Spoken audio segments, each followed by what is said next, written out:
રોજ કેરવાડા તાલુકે આમોદ જિલ્લે ભરૂચ મુકામે કેરવાડા અંબાજી મંદિર અને બળિયાદેવ મંદિરનો બીજા નંબરનો પાટોત્સવ યોજાયો હતો, જેમાં શાસ્ત્રી શ્રી નયનભાઈ જોશીના યજ્ઞ પુરોહિત પદે અને તેમની વિદ્વાન ટીમ દ્વારા નવચંડી યજ્ઞ કરવામાં આવ્યો હતો.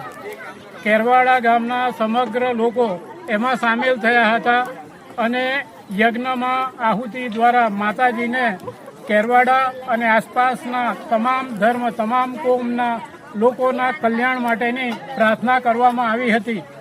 આજની નવચંડીમાં સર્વશ્રી વિરેન્દ્રભાઈ સિંધા, રાજેન્દ્રસિંહ કારેલિયા, સંજયસિંહ પરમાર સજોડે પૂજામાં બેઠા હતા. આજની આ પૂજા દરમિયાન સાંજે ટ્રસ્ટ તરફથી મહાપ્રસાદનું આયોજન કરવામાં આવ્યું છે, જેનું સંચાલન સહમંત્રી શ્રી દશરથસિંહ જાદવ અને ખજાનચી દર્શનસિંહ રાજ અને વિવિધ યુવા કાર્યકરોએ સારો એવો ફાળો આપેલો છે અને એમાં ખાસ કરીને રાહુલસિંહ પરમાર, અર્પણસિંહ પરમારનો ફાળો નોંધનીય રહ્યો છે.